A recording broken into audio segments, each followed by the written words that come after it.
Good morning, children. So, after the completion of the sixth chapter, that is a molecular base of inheritance, today we will start another new chapter, that is nothing but evolution. Okay, so from the high school level only, you must have heard about. About the evolution. So there are a number of cases you must have heard about the theories like, the theories of Darwin. So these are all they will explain about the evolution. Okay, so that is also one of the theory which is comes under evolution. Before we are going towards the chapter, so let's start the discussion. Okay, see, first of all, I told no, while we are discussing about the organisms nowadays, according to the five kingdom system of classification, we will study so based on the evolutionary characteristics. So that means what is the evolutionary characteristics means from the earlier. For example, if you take an example of the Chlamydomonas, whatever it is having the chlorophyll pigment, it is exactly similar in case of the angiosperm.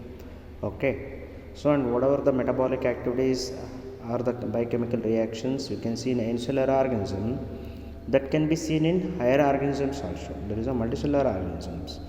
So these are all the organisms that have evolutionary relationships. Okay, so those are all things we will study under this chapter, and how the origin of the universe, how the origin of the life, and what is the present. We can see the life on this earth. So these are all we will study under this chapter. So that is nothing but evolution. Okay, shall we start the chapter? Okay, fine. Yeah. First of all, the question arises: how can you define evolution? Okay, evolution is an orderly change from one form to another. Okay, evolution is an orderly change from one form to another. So that means it is takes place a step by step mechanism. Okay, orderly change from one form to another. We can also say evolution is a gradual changes. It took place in millions of years. It is not happened immediately. Okay, it took about millions of years to change. That is nothing but orderly change from one form to another. So that's why in the number of cases will give example man from monkey. Okay, immediately it is not happened. Okay, it is happened in millions of years. Okay, and so here where we study about all these things in the evolutionary biology. Okay, in the evolutionary biology we will study about all the aspects about these life forms. That means the evolutionary biology is the study of history of life forms on the earth. Okay, so history means how it was earlier. Okay, how the beginners came and how they are get evolved into order by order, step by step. So these are all things we will study under the evolutionary biology. Okay, and when it comes to the biological evolution, okay, we can also define in another the words also. Please note on, the biological evolution is designed with modification. The present complex forms of life have emerged from simpler forms by gradual modification over millions of years. So that's what I said. See, the biological evolution is designed with modification. It's a step by step mechanism. Whatever we can see the present complex forms. Okay, whatever we see a present complex form is the multicellular, very well developed organisms. A life have emerged. Okay, so that life have emerged from simpler forms. So those things were get started. Okay, the emerging with respect to the life forms is get started from the simpler forms only. Okay, by gradual modification, the step by step and very slow over millions of years. Okay, so this is how exactly the evolution can be defined. Okay, so whenever it comes to the evolution, generally the question arises, okay, about the origin of life. Okay, so how the life is came onto this earth. that means the origin. Okay, so how it is get began. Okay, see, origin of life, when it comes to the, ever since a man appeared on earth, he was interested to know how exactly the life on the earth came into the existence. In this regard, the number of philosophers, scientists, and religions has put forth their views in the form of theories and the hypotheses. Through the recent research and analysis, abandon many of the explanation. It has upheld some views with the scientific evidences. The life appeared 500 million years after the formation of the earth. So that means almost 4 billion years back. Okay, so the life appeared 500 million years after the formation of the earth. So that is almost 4 billion years back. Are you getting? Okay. And when it comes to the origin of the life, I have to tell you a few more things about the before the origin of the life. What is it happens actually? So it was the beginning with respect to the origin of the universe. Okay, so write down. Okay, if you want to know about the origin of the life, you should know the origin of the universe also. Okay, so please note down. See, as I said, the origin of the universe. Okay, that was the beginning. Okay, with respect to all these aspects, the universe is very old, almost 20 billion years. Okay, so the Big Bang theory states that the universe originated about 20 billion years ago by a singular huge explosion. Okay, are you getting? So that means huge clusters of galaxies comprise the universe, and the galaxies contains stars and clouds of the gas and dust. So as I said, according to Big Bang theory, the unimaginable single large explosion created the universe. Okay, so that means the Big Bang theory is a scientific theory describing the origin of all the space, that means the universe, time, matter, and energy approximately 13.7 billion years ago, from the violent explosion of a singular point of extremely high density and temperature. So as the universe expanded and cooled, materials condensed under the influence of gravity to form stars and planets. Okay, so that means earth was formed about 4.5 billion years ago. So that means whenever all this happens, the earth is one among the 8 planets revolving around the sun. Okay, and you know very well that our galaxy is a bright wheeling disk containing about 100 billion stars and called Milky Way. Now, what is the name of our galaxy? That is Milky Way. Okay, and there was no atmosphere on early Earth, so it was full of water vapor. The combination of the methane, carbon dioxide, and ammonia released molten moss covered the surface. Okay.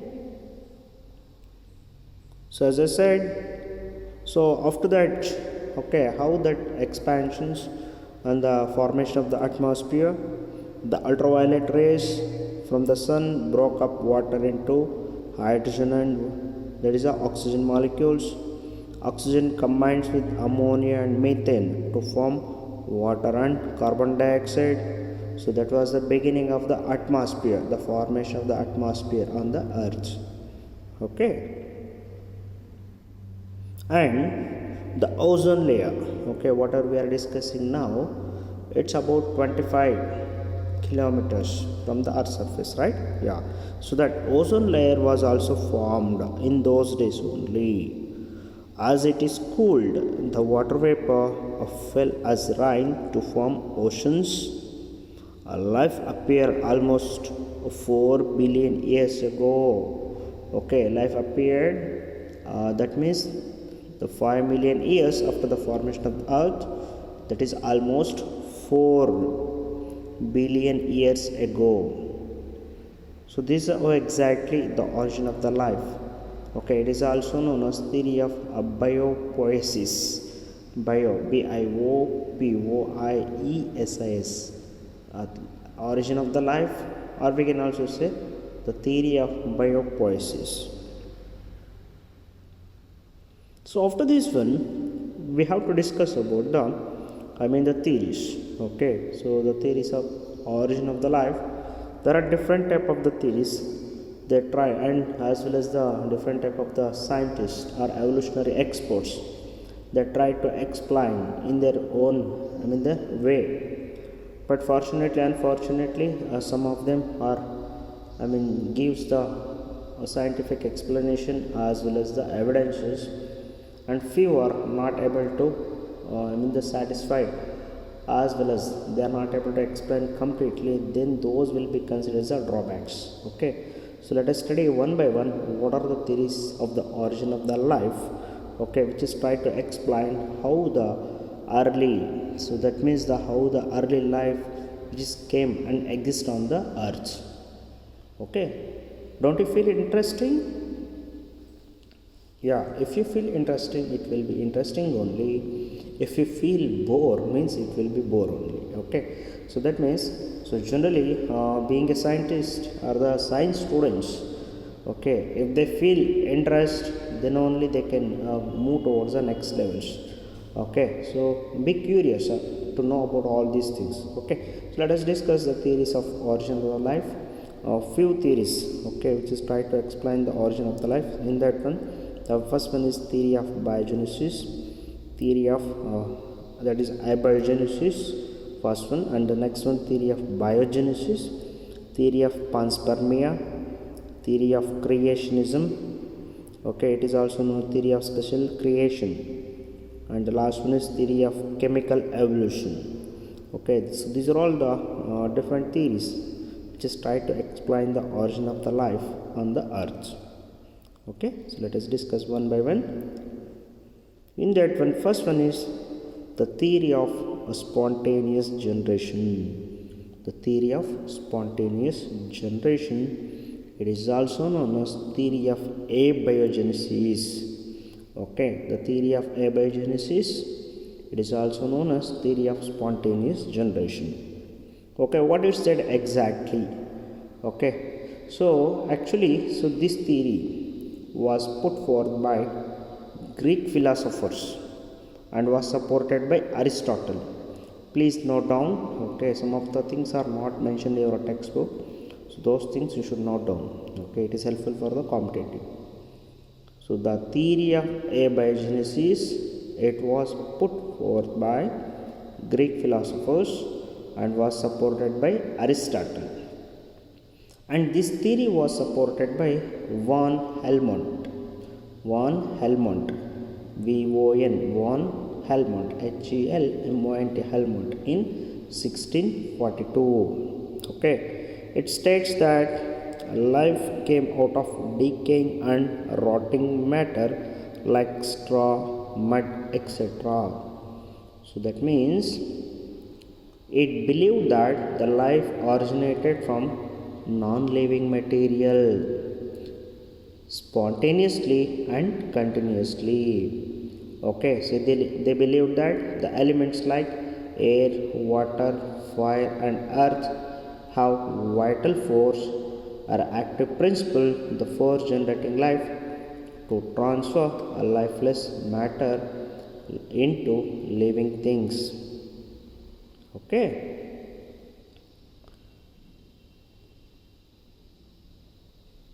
So actually, so so this theory, what it says, they believe that the elements like air, water, fire, and earth have vital force or active principle to transfer lifeless matter into living things, isn't it? The supporters of this theory believe that the snails, fishes, frogs, etc., arose spontaneously from the mud. But this theory was discarded by, so there is nothing but Francisco. Okay, so Francisco, that is a Redi and Splanzani. And even the Louis Pasteur also discarded this theory by conducting swan neck experiment. Okay, swan neck experiment. He demonstrated that life comes only from pre-existing life. He showed that the life did not come from killed yeast in a closed pre-steriled flask, but in an open flask, that is the life microbes appears. Actually, what he did exactly the experiment, let me to explain briefly. So the Louis Pasteur, he conducted swan neck experiment. He took a swan neck, the bottle.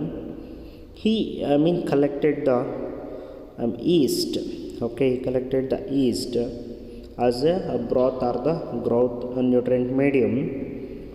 So he took the two the swan neck bottles. One of the bottle left opened, another one is completely, after the steriled, it is closed completely. It is also known as airtight. But which one is the opened? In that jar, he identified a small baguettes or the larval-like structure, that is a microbial growth, and another one which is completely closed container. So that is the killed yeast in a closed. Whatever he showed that the life did not come from the killed yeast. Whenever it is completely closed, in that flask there was no any type of the microbes or the baguettes or the larvae are not identified. So from the above experiment, he concluded that is a life only. Okay, so life comes only from pre-existing life. So this is how the theory of abiogenesis or the theory of spontaneous generation is discarded by the Louis Pasteur by conducting swan neck experiment. Okay, yeah. So after this one, there is another theory, the theory of origin of the life. In that one, the second one, theory of biogenesis. Okay, so theory of biogenesis, the terminology itself indicates, okay, the bio means life. Okay, it states that the life originates from pre-existing life. Okay, so it was put forth by the Francisco Redi and supported by Splanzani and Louis Pasteur. There are three names of the scientists comes under the theory of biogenesis. It put forth by Francisco Redi. Okay, there is Francisco Redi and supported by Splanzani and Louis Pasteur. Okay, as I said, according to this theory, the life originates from pre-existing life by reproduction.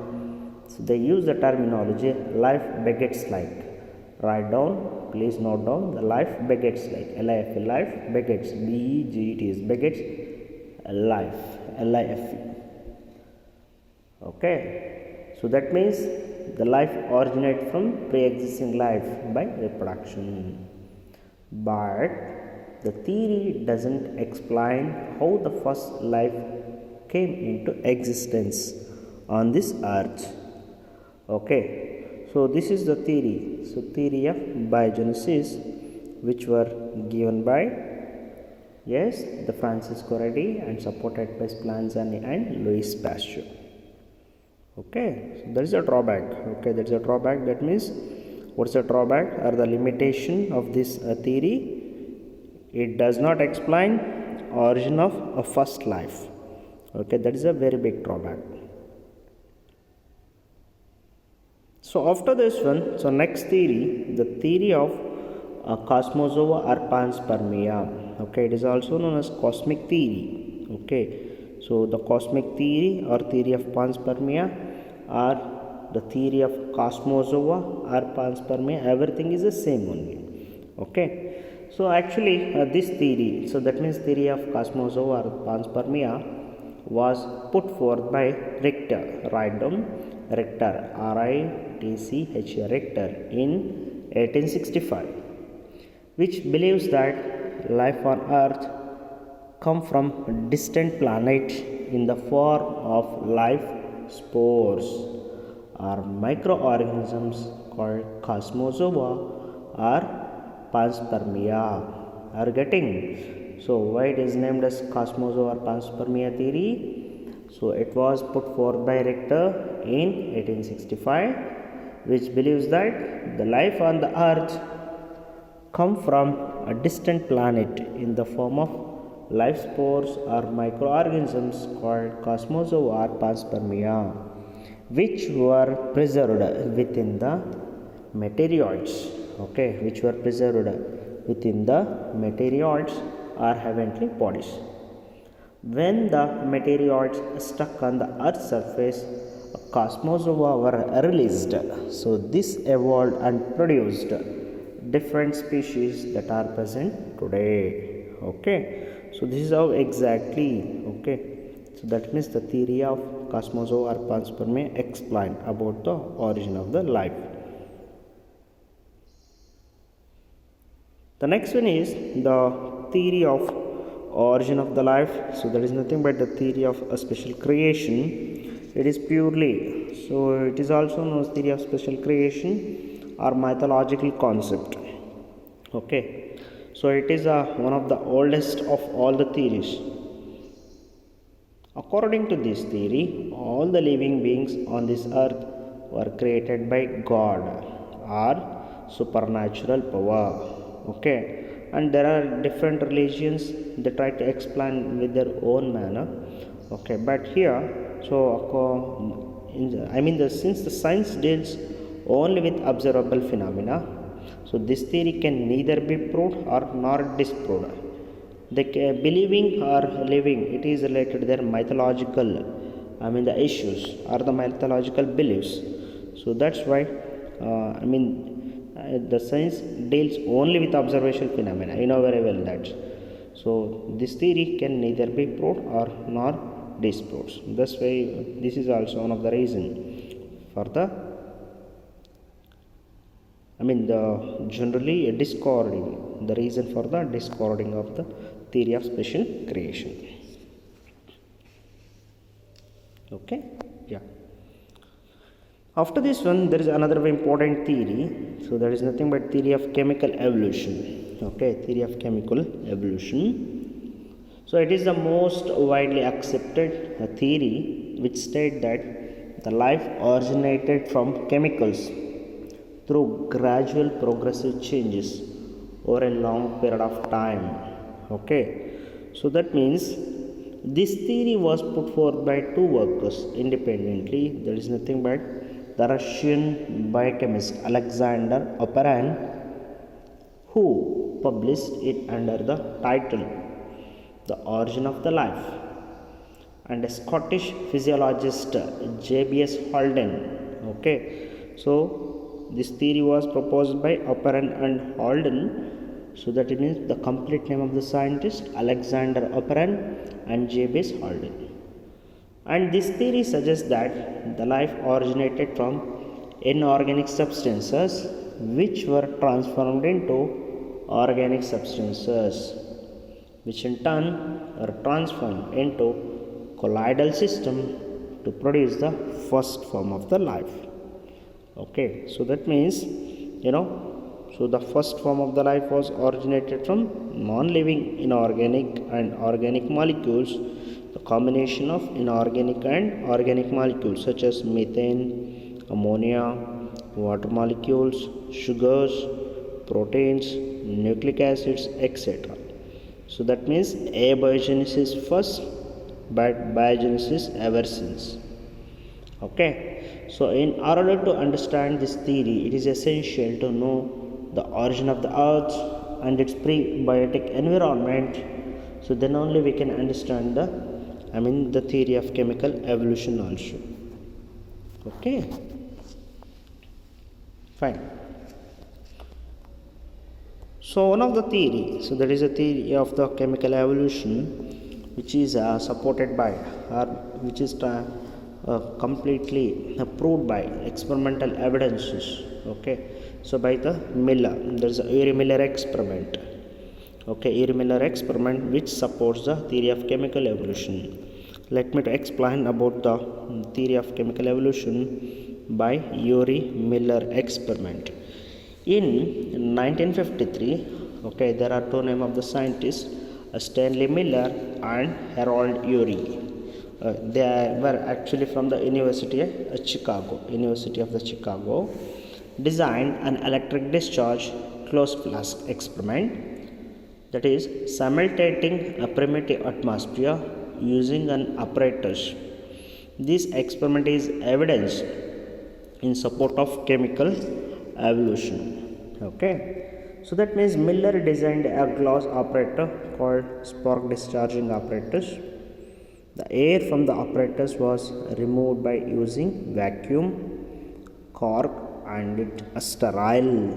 Okay, and the maximum, that is nothing but whatever it is present in the gas, completely removed by using the vacuum. And later, the mixture of gases like methane, ammonia, and hydrogen were taken in the ratio of 1:2:2 in the spark discharging chamber, which was provided with electrodes to discharge electric sparks. Okay, so here only the apparatus and the experimentation given, please observe properly. Okay, so that means meanwhile the water was boiled in the other part of the apparatus, so that the steam was circulated within the apparatus. It is just like a primitive atmosphere. Okay, it is just like a primitive atmosphere, like in the beginning. Okay, so at the same time, electric sparks were produced by the electrodes in the sparking chamber, provided energy for the chemical reaction. Okay, and later the products moving down from the sparking chamber was cooled by using cooling jacket, that is also known as a condenser. The products of sparking chamber were collected in U-shaped tube called trap. So this experiment was allowed to run for a week, and then the products collected in the trap was analyzed. Okay, and whatever they found inside, they found that organic molecules like simple sugars, amino acids, formaldehyde, HCN, etc. So this experiment justifies that organic molecules could be formed from the primitive gas on the primordial earth. So these molecules have gradually evolved into more complex molecules and ultimately developed into the first living organisms. Okay, so this is about as I said, the theory of chemical evolution, which is popularly known as Urey-Miller experiment. Okay, are you getting? Yeah. So whatever they made the experimentation, it is just like a purely the primitive atmosphere, so that they were identified the sugars, nitrogen bases, pigments, fats, etc. Okay. The first non-cellular form of the life originated 3 billion years ago. They were self-replicating metabolic capsules containing macromolecules like RNA, proteins, polysaccharides, etc. Okay, so this proves that a theory of chemical, the evolution. So this is also evidence in support of chemical evolution of the life. Okay, so let it be. Next class we will continue the further class. Thank you.